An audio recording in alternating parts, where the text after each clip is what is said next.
Hello everyone. राष्ट्रीय घडामोडी बघत आहे आपण सिम्प्लिफाईड एअरबुक 2025 मधील. राष्ट्रीय घडामोडी आपण डिटेलमध्ये बघितल्या, संक्षिप्त स्वरूपात पण बघितल्या काही. आता नेक्स्ट पार्ट आपण यामध्ये राहिलेल्या राष्ट्रीय घडामोडी संक्षिप्त स्वरूपात बघू. संक्षिप्त स्वरूपात या बुकमध्ये का मेन्शन केलेलं आहे? कारण की वन स्वरूपात इथून पण प्रश्न आपल्याला तयार होऊ शकतात. मग आपल्याला सरळ सरळ एक रिव्हिजन पार्ट म्हणून ते पण आपलं सर्व काही डिटेलमध्ये कव्हर होईल. तर बघा मित्रांनो, पहिली न्यूज आहे रशियन बिझनेस सेंटर. आता रशियन बिझनेस सेंटरचे उद्घाटन झालेले आहे.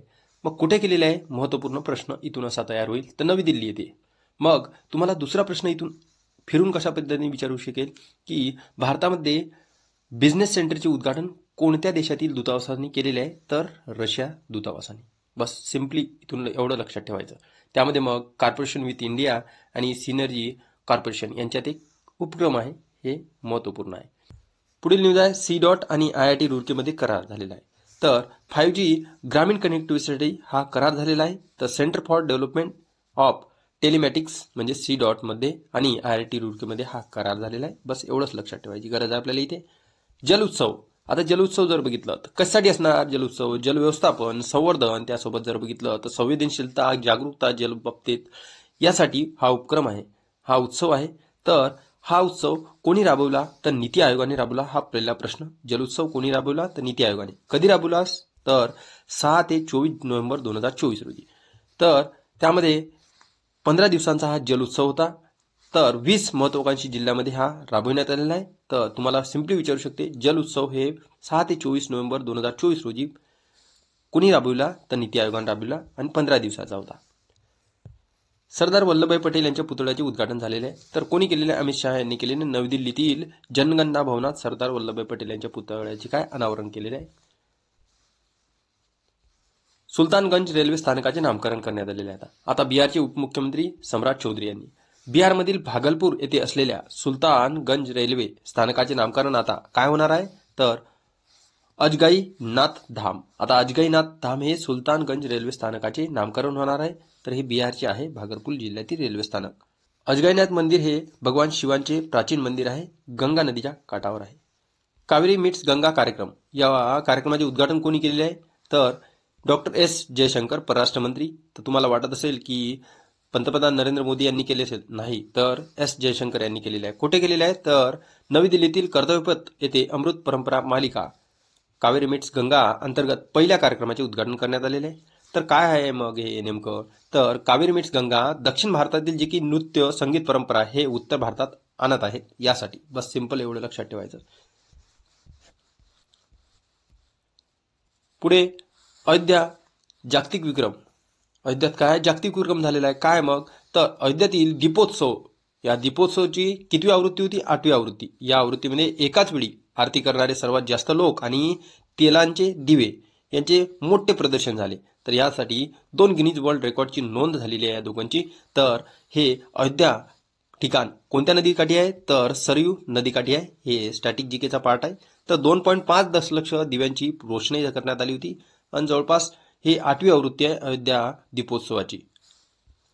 कोणार्क चाकांच्या प्रतिकृती. आता कोणार्क चाकाच्या प्रतिकृती कुठे तयार करण्यात आल्या? तर बघा, वाळूच्या दगडापासून तयार करण्यात आलेल्या आहे.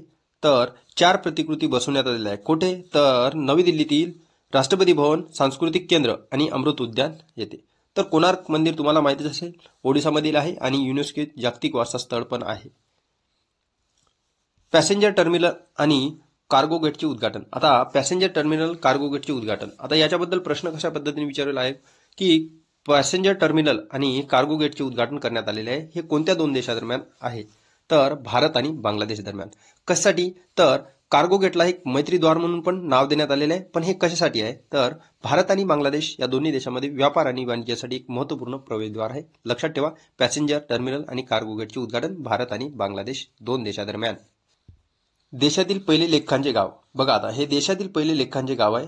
महाराष्ट्रातील पहिले लेखांचे गाव कोणते आहे ते कमेंट बॉक्समध्ये कमेंट करून सांगा.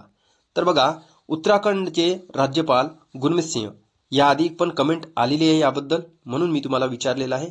या लेक्चर सिरीजसोबत कनेक्टेड आहेत आणि चांगल्यात चांगल्या पद्धतीने या लेक्चरला फॉलो करत आहे. निश्चितच या लेक्चरचा तुम्हाला 101% तुम्हाला फायदा होणार मित्रांनो. तर बघा, उत्तराखंडमधील थानो डेहराडून पासून जर बघितलं तर 24 किलोमीटर अंतरावर आहे हे गाव. तर या गावाला लेखांचे गाव म्हणून घोषणा करण्यात आलेली आहे. महत्त्वपूर्ण आहे. पुढील न्यूज आहे, नॅशनल हायवे अथॉरिटी ऑफ इंडियाचा IIT दिल्लीसोबत करार झालेला आहे. कशासाठी? तर आर्टिफिशियल इंटेलिजन्स म्हणजेच रस्त्याची चिन्हाची जी काही उपलब्धता, हे उपलब्धता सुधारण्यासाठी कृत्रिम बुद्धिमत्ता आधारावर उपाययोजनाचा लाभ घेण्यासाठी यासाठी हा करार करण्यात आला आहे. दिल्ली IIT दिल्ली आणि त्यासोबत नॅशनल हायवे अथॉरिटी ऑफ इंडियामध्ये. भारतासाठी DG फ्रेमवर्क. आता भारतासाठी DG फ्रेमवर्क, मग हे या DG फ्रेमवर्कमध्ये कोणते कोणते देश भागीदारी आहेत? तर अमेरिका, जपान आणि दक्षिण कोरिया. तर अमेरिका आणि जपान, दक्षिण कोरिया आहे, उत्तर कोरिया नाही आहे.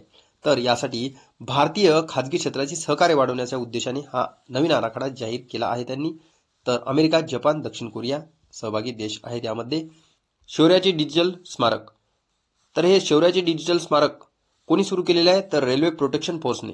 कोठे सुरू केलेले आहे? तर नवी दिल्ली येथे सुरू करण्यात आलेले आहे. कशासाठी केलेलं आहे? तर आपल्या शूर जवानांच्या बलिदानाचा गौरव करणारी एक वेबसाईट आहे, लक्षात असू द्या, शौर्याचे डिजिटल स्मारक. तर या वेबसाईटवर आता जे नागरिक आहेत तर आपले नागरिक आपल्या हुतात्म्यांचे आदरांजली अर्पण करू शकणार इथे. तर सिम्पली लक्षात ठेवा, शौर्याचे डिजिटल स्मारक हे रेल्वे प्रोटेक्शन फोर्सने वेबसाईट तयार केलेली आहे. सोहराई चित्रकला. आता या चित्रकलेबद्दल जर म्हटलं काय, कझान रशिया येथे झालेले ब्रिक्स परिषद, या ब्रिक्स परिषदेमध्ये रशियाचे व्लादिमीर पुतिन हे अध्यक्ष आहेत. यांना झारखंडमधील हजारीबाग जिल्ह्यातील सोहराई चित्रकला हे भेट देण्यात आलेली आहे. बघा कुणाला? तर रशियाचे जे काही अध्यक्ष आहे व्लादिमीर पुतिन यांना झारखंडमधील हजारीबाग जिल्ह्यातील सोहराई चित्रकला ही भेट दिलेली आहे. तसेच या परिषदेदरम्यान मोदींनी इराणच्या राष्ट्राध्यक्षांना काय दिलेलं आहे? मग महाराष्ट्रातील मदर ऑफ पर्ल सीशेल वेस हे भेट दिलेली आहे. तर इराणच्या राष्ट्राध्यक्षांना काय दिलेलं आहे? मदर ऑफ पर्ल सीशेल वेस हे भेट दिलेले आहे. तर उझबेकिस्तानच्या राष्ट्राध्यक्षांना काय दिलेलं आहे? मग तर उझबेकिस्तानच्या राष्ट्राध्यक्षांना महाराष्ट्रातील वारली चित्रकला भेट दिलेली आहे. बघा कुणाला काय भेट दिलेलं आहे हे महत्त्वपूर्ण आहे, अतिशय महत्त्वपूर्ण न्यूज आहे. तर तिन्ही राष्ट्राध्यक्षांना महत्त्वपूर्ण आपल्याला बाबी कळल्या पाहिजे की नेमकं काय भेट दिलेले आहे. नमो भारत दिवस. नमो भारत ट्रेनचा पहिला वर्धापन दिन कुठे? तर नवी दिल्ली येथे नमो भारत दिवस म्हणून साजरा करण्यात आला आहे. तर साहिबाबाद आणि दुहाई डेपो दरम्यान पहिल्या 17 किलोमीटरच्या सेक्शनचे उद्घाटन करण्यात आले आहे. तर नमो भारत दिवस दिल्लीमध्ये, लक्षात असू द्या, 17 किलोमीटर सेक्शनचे उद्घाटन करण्यात आलेले आहे.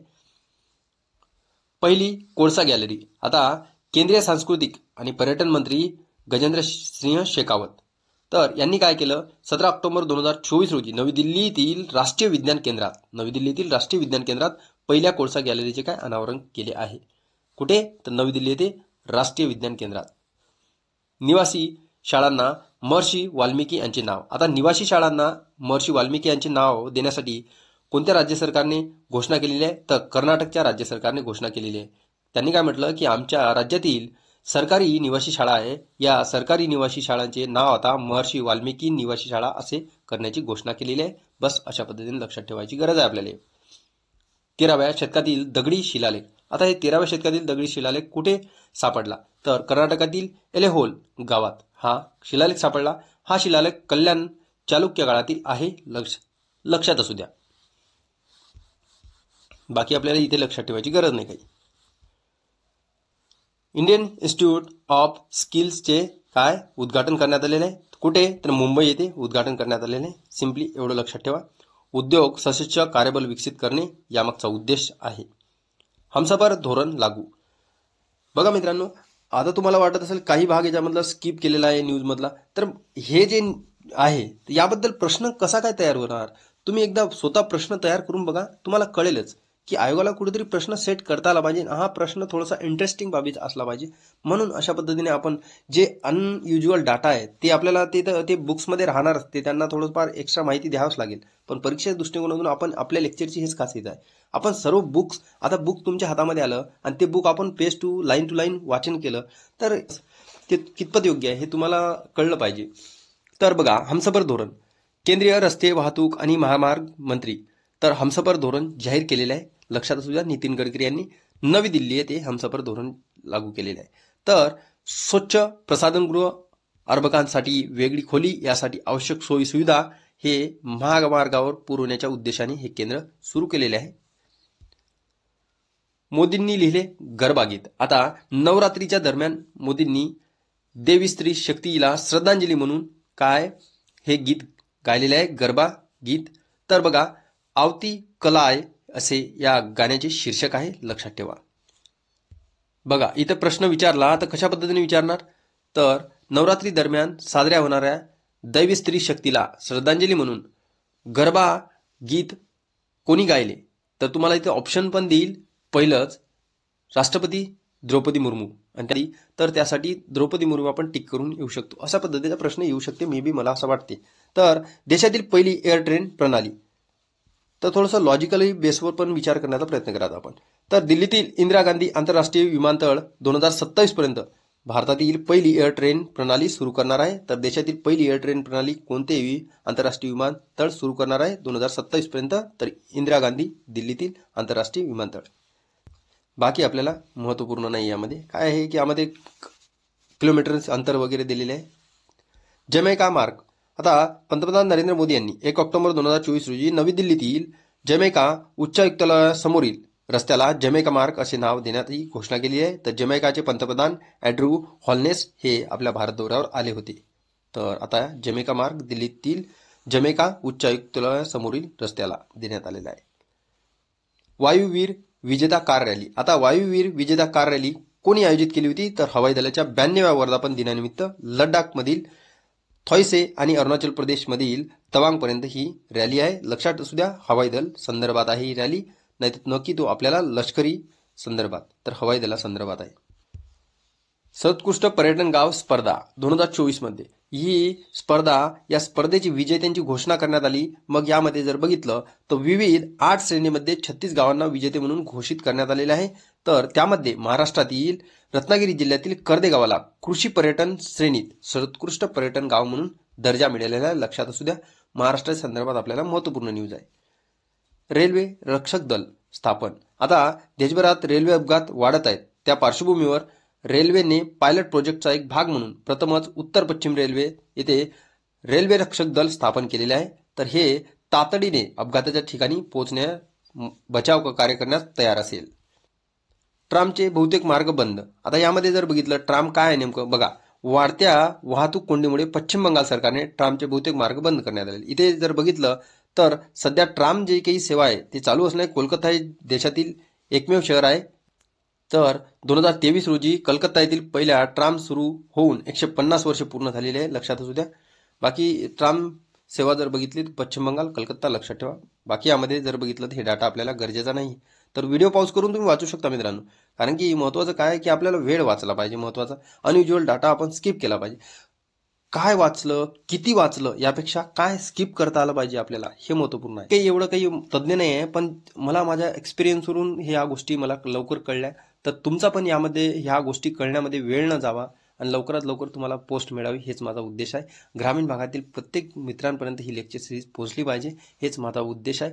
कारण की मला माहिती आहे मित्रांनो की काय एफर्ट घ्यावं लागते, की काही साहित्य जमा करण्यासाठी, अभ्यासासाठी भरपूर सारं करावं वाटते ग्रामीण भागातल्या विद्यार्थ्यांना, पण काही इकॉनॉमिकल कंडिशनमुळे ते करू शकत नाहीत. बस त्यासाठीच हेल्पफुल एक प्रयत्न आहे आणि सोबत राहावा, सपोर्ट करावा. आपण या प्लॅटफॉर्मवर भरपूर सारं काही फ्री ऑफ कॉस्टमध्ये देण्याचा प्रयत्न करूया मित्रांनो. फक्त आशा एवढीच आहे की आपण संसाधनाने कमी पडलेलो आहोत, तर ते संसाधन जसे जसे आपल्याजवळ येतील त्या पद्धतीने आपण तुम्हाला प्रोव्हाइड करण्याचा प्रयत्न करू. आणि हे कधी शक्य होईल, जेव्हा तुमचा सपोर्ट राहील. तर बघा, सपोर्ट असू द्या मित्रांनो. सिंधू संस्कृतीच्या शोधाला 100 वर्ष पूर्ण. आणि असं समजू नका की हे फ्री ऑफ कॉस्टमध्ये सिरीज आहे म्हणून कुठेतरी हे थोडंसं काही पार्ट स्किप करत आहे, तसं काहीच नाही मित्रांनो. बघा, सिंधू संस्कृतीच्या शोधाला 100 वर्ष पूर्ण झालेले आहे. आता सिंधू संस्कृतीच्या शोधाला 100 वर्ष पूर्ण झालेले आहे. मग ही करंट न्यूज आहे. यामध्ये तुम्हाला असं तर विचारणार की खालीलपैकी कोणत्या संस्कृतीच्या शोधाला 100 वर्ष पूर्ण झालेले आहे, तर सिंधू संस्कृती.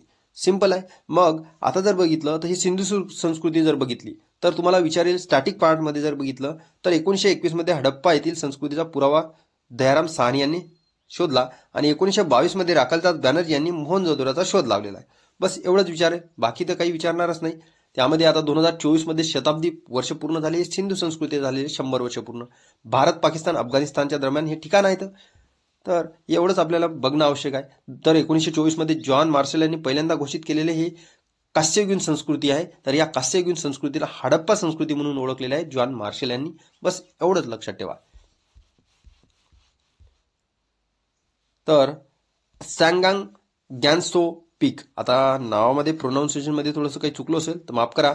पश्चिम अरुणाचल प्रदेशातील तवांग पश्चिम कामेंग भागातील गोरीचेन पर्वत रांगातील एक शिखर आहे. या शिखराला आता 6वे दलाई लामा सॅंगांग ग्यानसो यांचे नाव देण्यात आलेले आहे.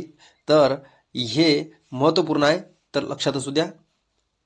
कोणत्या शिखराला विचारू शकते, कोणत्या पर्वतरांगातील शिखराला विचारू शकते.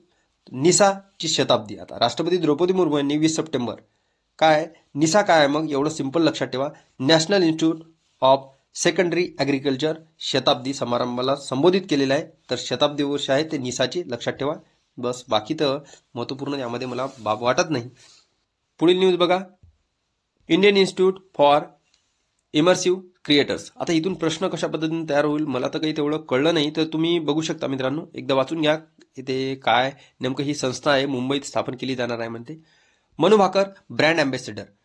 भारताच्या बंदरे, शिपिंग आणि जलमार्ग मंत्रालयाने काय केलं की मनू भाकरची ब्रँड अँबॅसेडर म्हणून नियुक्ती केलेली आहे. बंदरे, शिपिंग आणि जलमार्ग मंत्रालयाने ब्रँड अँबॅसेडर म्हणून कुणाची, मनू भाकर यांची नियुक्ती केलेली आहे. तर मनू भाकरचीच का केली असेल तर बघा, मनू भाकर ह्या एक मरीन इंजिनियरची मुलगी आहे, त्यामुळे यांची भारतीय बंदरे, शिपिंग, जलमार्ग मंत्रालयाने ब्रँड अँबॅसेडर म्हणून नियुक्ती केलेली आहे. तर पॅरिसमध्ये झालेल्या ऑलिम्पिक नेमबाजीत 2 पदके जिंकणारी मनू भाकर ही आपली एक स्पर्धक आहे, महत्वपूर्ण आहे.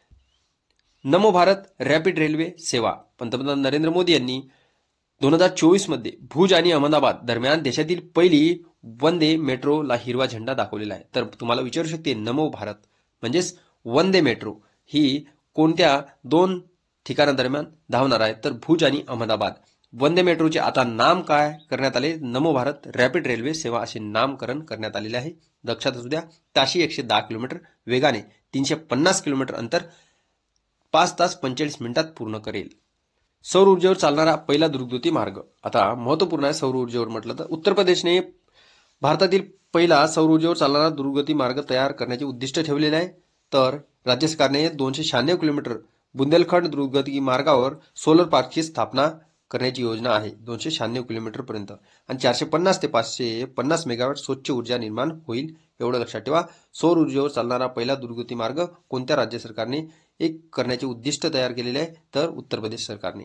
सर्दी असल्यामुळे थोडंसं आपण लेक्चर शॉर्टमध्ये घेण्याचा प्रयत्न करू, 2 पार्टमध्ये मला प्रोव्हाइड करेन. दूरदर्शनला 65 वर्ष पूर्ण झालेले बघा.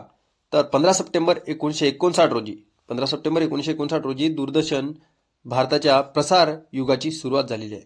तर तुम्हाला सिम्पली विचारू शकते, खालीलपैकी कोणत्या प्रसारवाहिनीला 65 वर्षे पूर्ण झालेली आहे 2024 मध्ये, तर दूरदर्शनला. राष्ट्रपती राजेंद्र प्रसाद यांनी त्या दिवशी पहिल्या क्षपणाचे उद्घाटन करण्यात आले होते, लक्षात असू द्या. राजेंद्र प्रसाद यांनी उद्घाटन केले होते. तर 1975 पर्यंत हे ऑल इंडिया रेडिओचा पण भाग होते, महत्वपूर्ण आहे. तर सध्या दूरदर्शन 35 उपग्रह चॅनल चालवणारे नेटवर्क बनलेले आहे, यामध्ये एक आंतरराष्ट्रीय वाहिनी पण आहे. तेलंगणा प्रजापालन दिवस. आता तेलंगणा सरकारचा प्रजापालन दिवस म्हणून साजरा करण्यात आलेला आहे. तर अशा पद्धतीने जर बघितलं तर प्रजापालन दिवस हे 17 सप्टेंबरमध्ये साजरा केला तेलंगणा सरकारने. आणि हाच दिवस जर बघितला आपण तर दुसरीकडे केंद्र सरकारने हा दिवस हैदराबाद मुक्ती दिन म्हणून साजरा करण्यात आलेला आहे. तर तुम्हाला विचारू शकते की 17 सप्टेंबर हा दिवस काय साजरा करण्यात आला केंद्र सरकारतर्फे, तर हैदराबाद मुक्ती संग्राम दिन म्हणून. कारण की तुम्हाला माहित आहे की हैदराबाद जे आहे हे अंतर्गत पोलीस कारवाई यासाठी ऑपरेशन पोलो या माध्यमातून आपल्या भारतामध्ये भारतीय संघराज्यामध्ये विलीन करण्यात आलेले आहे 17 सप्टेंबर 1948. आणि त्यासोबतच 2 इतर पण हे होते ठिकाण. ते कोणते कोणते ठिकाण होते कमेंट बॉक्समध्ये कमेंट करून सांगू शकता.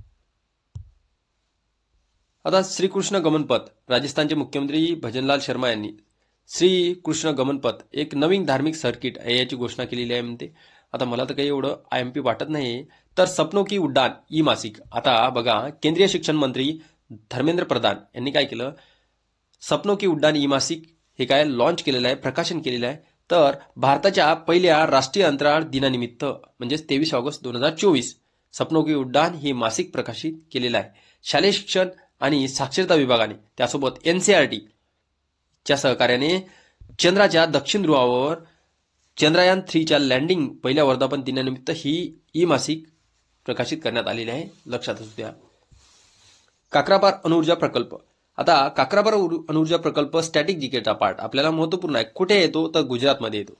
तर हा अणुऊर्जा प्रकल्प केंद्रातील 700 मेगावॅट क्षमतेच्या दुसऱ्या अणुभट्टीचे काय 21 ऑगस्ट 2024 रोजी पूर्ण क्षमतेने काम सुरू केलेले आहे. तर लक्षात असू द्या, दुसऱ्या अणुभट्टीचे काम सुरू केलेले आहे.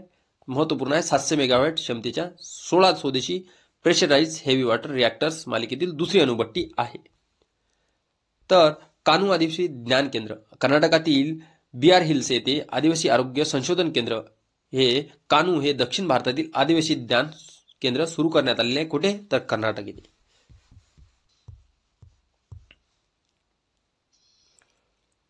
First policy makers forum.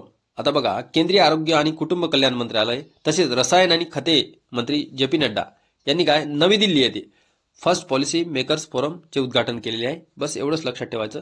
जागतिक फार्मास्युटिकल क्षेत्रात भारताचे स्थान उंचावण्यासाठी हे या पद्धतीचे असणारच. त्यासोबत भारतीय फार्माकोपी आयोग, त्यासोबत आरोग्य कुटुंब मंत्रालय आणि परराष्ट्र व्यवहार मंत्रालयाच्या सहकार्याने हे फोरमचे आयोजन करण्यात आले. कशासाठी असणार आहे? जागतिक फार्मास्युटिकल क्षेत्रात भारताचे स्थान उंचावण्यासाठी फर्स्ट पॉलिसी मेकर्स फोरम हे नवी दिल्ली येथे उद्घाटन करण्यात आलेले आहे. मानवी हक्क प्रशिक्षण कार्यक्रम मणिपूर विद्यापीठाद्वारे हा कार्यक्रम आयोजित करण्यात आलेला आहे.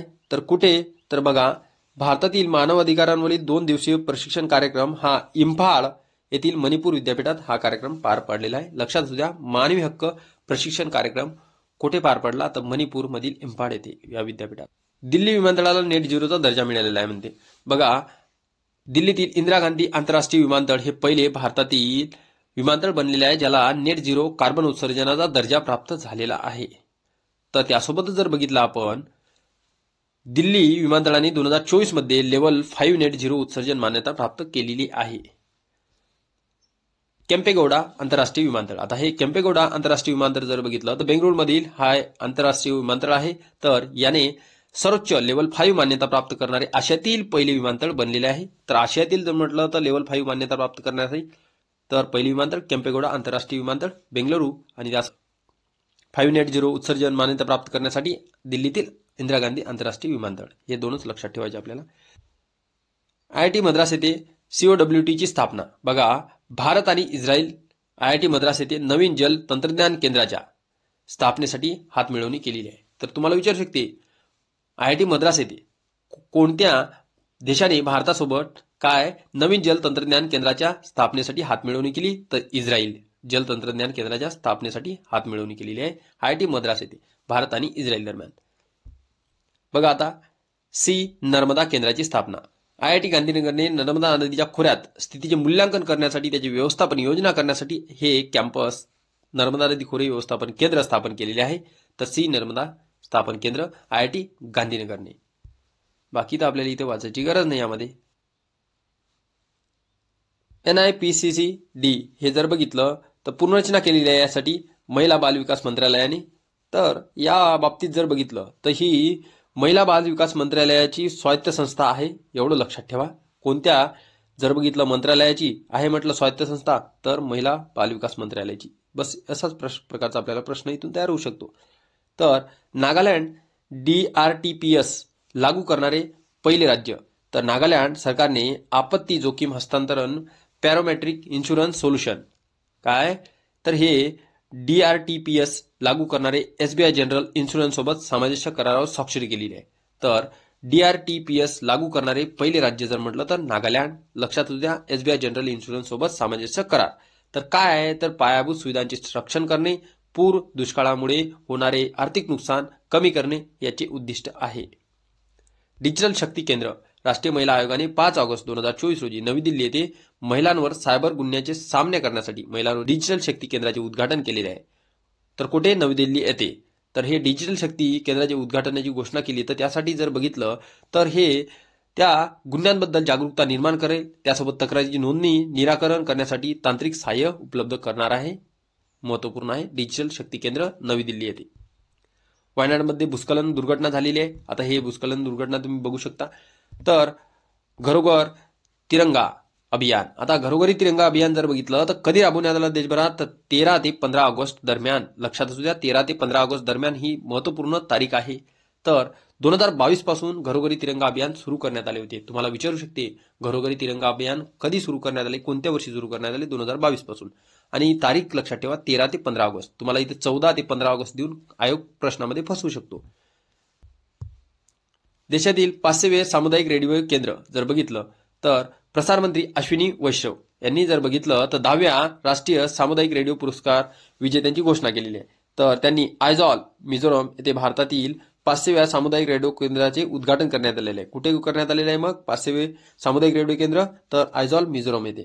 तर अपना रेडिओ 90.0 FM हे स्टेशन आयझॉल स्थित इंडियन इन्स्टिट्यूट ऑफ मास कम्युनिकेशन्सद्वारे चालवले जाणार आहे. लक्षात असू द्या, 500वे सामुदायिक रेडिओ केंद्र जर म्हटलं तर आयझॉल मिझोरम येथे.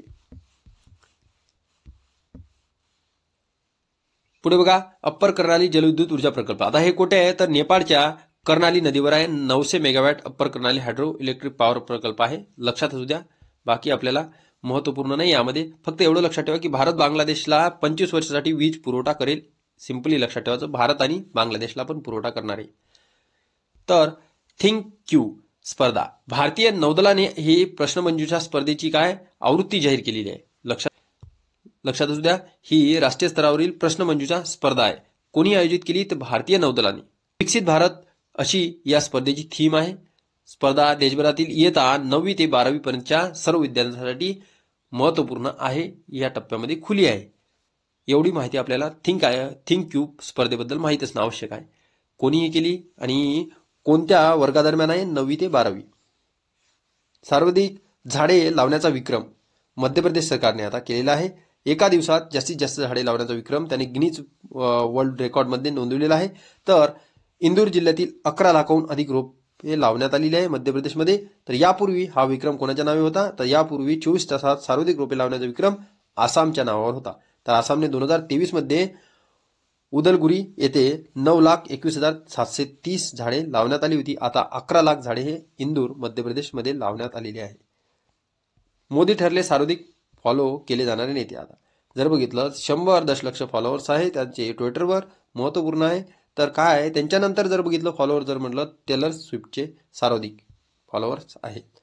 हज कमिटी ऑफ इंडिया. आता हज कमिटी ऑफ इंडियामध्ये जर बघितलं आपण, याबद्दल केंद्रीय मंत्री किरेन रिजिजू यांच्या नेतृत्वाखाली अल्पसंख्याक व्यवहार मंत्रालयाला हज कमिटी ऑफ इंडियासाठी नोडल मंत्रालय म्हणून नियुक्ती मिळालेली आहे. तर नोडल मंत्रालय त्यांच्यासाठी असणार आहे. एवढीच बाब महत्वपूर्ण आहे यामध्ये. तर पुढे बघा, पार्वती काली सिंध चंबळ नदी जोडणी प्रकल्प मध्य प्रदेश आणि राजस्थान दरम्यान आहे. एवढंच लक्षात ठेवायचं. पार्वती काली सिंध चंबळ नदी जोड प्रकल्प कोणत्या दोन राज्यादरम्यान आहे? तर मध्य प्रदेश आणि राजस्थान दरम्यान. लक्षात असू द्या, यामध्ये या प्रकल्पासाठी त्यांच्यामध्ये करार करण्यात आलेला आहे. प्रेरणास्थळाचे उद्घाटन. तर उपराष्ट्रपती राज्यसभेचे अध्यक्ष जगदीप धनखड यांनी संसद भवन संकुलात नव्याने बांधलेल्या प्रेरणास्थळाचे उद्घाटन केलेले आहे. यापूर्वी संसद भवन संकुलात वेगवेगळ्या ठिकाणी विखुरलेले गेलेले भारतातील प्रख्यात नेते आणि स्वातंत्र्य सैनिकांचे पुतळे आहेत. तर कोणी उद्घाटन केलं प्रेरणास्थळाचे? मग महत्वपूर्ण बाब आहे, जगदीप धनखड यांनी, उपराष्ट्रमंत्री. साऊथहॅम्प्टन विद्यापीठाचे भारतात कॅम्पस. तर यूके स्थित साऊथहॅम्प्टन विद्यापीठाला गुरुग्राम दिल्ली NCR कॅम्पस स्थापन करण्याची काय परवानगी दिली आहे. तर UGCने आणि नवीन राष्ट्रीय शैक्षणिक धोरणांतर्गत भारतात कॅम्पस स्थापन करणारे साऊथहॅम्प्टन हे पहिले विदेशी विद्यापीठ ठरले आहे. लक्षात असू द्या, महत्वपूर्ण आहे पहिले असल्यामुळे. First policy makers forum. आता फर्स्ट पॉलिसी मेकर्स फोरम जर बघितलं तर नवी दिल्ली येथे फर्स्ट पॉलिसी मेकर्स फोरमचे उद्घाटन करण्यात आलेले आहे. एवढंच लक्षात ठेवा. वडीवडे कोल्हापूर छावणी स्मारक. आता हे महत्वपूर्ण बाब आहे, कारण की बघा, पोलंडच्या दौऱ्यावर प्रधानमंत्री नरेंद्र मोदी गेले होते. तर वडीवडे कोल्हापूर छावणी स्मारकाला त्यांनी भेट दिली आणि दुसऱ्या महायुद्धकाळातील भयानक संघर्ष झाला होता. त्यावेळेस जीव वाचवण्यासाठी काही पॉलिश नागरिक म्हणजेच पोलंडचे नागरिक हे जमीन मार्ग आणि समुद्र मार्ग भारतात आले होते. मग त्यावेळेस जेव्हा गुजरातमधील नवानगरच्या महाराजांनी आश्रय दिला होता, त्यासोबतच जर बघितलं तर जवळपास 5,000 नागरिकांना कोल्हापूर जवळील जे काही वडीवडे गावाजवळ पाठविण्यात आले होते. त्यावेळेस कोल्हापूरच्या राजघराण्यांनी यांना आश्रय दिला होता. मग या स्मृती जपण्यासाठी वारसा येथे स्मारक उभारण्यात आलेले आहे. तर वडीवडे कोल्हापूर छावणी स्मारक. तर या देशासंदर्भात, तर पोलंडच्या देशासंदर्भात महत्वपूर्ण बाब आहे. एम करुणानिधी यांची जन्मशताब्दी. DMKचे दिवंगत अध्यक्ष एम करुणानिधी यांच्या जन्मशताब्दी निमित्त संरक्षण मंत्री राजनाथ सिंह यांनी 18 ऑगस्ट 2024 रोजी चेन्नई येथे 100 रुपयाचे नाणे अनावरण करण्यात आले. तर 100 रुपयाचे नाणे कोणाच्या जन्मशताब्दी अनावरण करण्यात आले? तर एम करुणानिधी. तर एम करुणानिधी हे तामिळनाडूचे मुख्यमंत्री राहिलेले आहे 1969 ते 2011च्या दरम्यान 5 टर्ममध्ये. 2 दशके हे मुख्यमंत्री होते तामिळनाडूचे. सागरी बचाव समन्वय केंद्र संरक्षण मंत्री राजनाथ सिंह यांनी चेन्नई येथे नव्याने बांधलेल्या अत्याधुनिक भारतीय तटरक्षक दलाच्या सागरी बचाव समन्वय केंद्राचे काय उद्घाटन केलेले आहे या इमारतीचे. तर हे तटरक्षक दलाची इमारत आहे, लक्षात असू द्या, चेन्नई येथे. सॅनिटरी नॅपकिनसाठी रोख रक्कम. आता किशोरवयीन मुलींना सॅनिटरी नॅपकिनसाठी रोख रक्कम देणारे मध्य प्रदेश हे भारतातील पहिले राज्य ठरलेले आहे. तर मध्य प्रदेशने 2016 मध्ये उदिता कार्यक्रम या अंतर्गत 45 वर्षापर्यंतच्या महिला आणि मुलींना दर महिन्याला 6 सॅनिटरी पॅडेलचा काय पॅक मोफत दिला जातो. महत्वपूर्ण बाब आहे मध्य प्रदेश या सरकारची. तर काकोरी ट्रेन ॲक्शन शताब्दी महोत्सव. तर उत्तर प्रदेशचे मुख्यमंत्री आदित्यनाथ यांनी लखनौमध्ये काकोरी ट्रेन ॲक्शन शताब्दी महोत्सवाचे उद्घाटन केलेले आहे. कारण की काकोरी ट्रेन जे काही शताब्दी वर्ष आहे हे 1925 मध्ये हिंदुस्थान रिपब्लिक असोसिएशन पहिली मोठी कारवाई करण्यात आली होती. विरासत प्रदर्शन 10वा राष्ट्रीय हातमाग दिवस साजरा करण्यासाठी हे समर्पित असलेले विरासत हे 15 दिवसाचे प्रदर्शन आहे. नवी दिल्लीतील जनपथ येथील हातमाग हाट येथे सुरू करण्यात आलेले आहे. तर 7 ऑगस्ट रोजी 10वा राष्ट्रीय हातमाग दिवस साजरा करण्यात आलेला आहे. 7 ऑगस्ट 1905 रोजी झालेल्या स्वदेशी चळवळीने स्वदेशी उद्योगांना आणि विशेषतः हातमाग विणकरांना प्रोत्साहन दिले होते. तर लक्षात घ्या, विरासत प्रदर्शन 10वा राष्ट्रीय हातमाग दिवस साजरा करण्यात आलेला आहे. तर नवी दिल्ली जनपथ येथील हातमाग हाट येथे सुरू करण्यात आलेला आहे. राष्ट्रीय सागरी वारसा संकुल. भारत आणि व्हिएतनाम यांनी गुजरातमधील हडप्पा संस्कृतीचे केंद्र असलेले लोथल येथे राष्ट्रीय सागरी वारसा संकुल याचे काय विकसित करण्यासाठी भागीदारी केली आहे. बस हेच लक्षात ठेवायचं आपल्याला. Yuge Yugeen Bharat national museum. युगेयुगीन भारत नॅशनल म्युझियम प्रकल्पासाठी केंद्र आणि राज्यांमधील सहकार्य वाढविण्यासाठी नवी दिल्ली येथे 3 दिवसीय स्टेट म्युझियम कॉन्क्लेव्हचे आयोजन करण्यात आलेले आहे. तर प्रस्तावित युगयुगीन भारत नॅशनल म्युझियम जगातील सर्वात मोठे संग्रहालय आहे आणि 5000 वर्षांहून अधिक काळ पसरलेल्या भारताची कथा सांगणारे 8 थीमॅटिक विभाग असतील यामध्ये. तर जवळपास जर बघितलं आपण हे संग्रहालय बांधण्यासाठी भारताच्या सोबत फ्रान्सने भागीदारी केलेली आहे. तर बघा मित्रांनो, आज आपण हे संक्षिप्त घडामोडीचा पार्ट 2 बघितलेला आहे. तर राहिलेलं आपण ते नेक्स्ट पार्टमध्ये कव्हर करूया. कारण की थोडंसं आज बरं नाही आहे, थोडीशी सर्दी झालेली आहे. तर आजच्या लेक्चरमध्ये थोडंसं मिस्टेकली काही चुकून राहिलं असेल तर त्यासाठी सॉरी. तर भेटू आपण नेक्स्ट व्हिडिओमध्ये.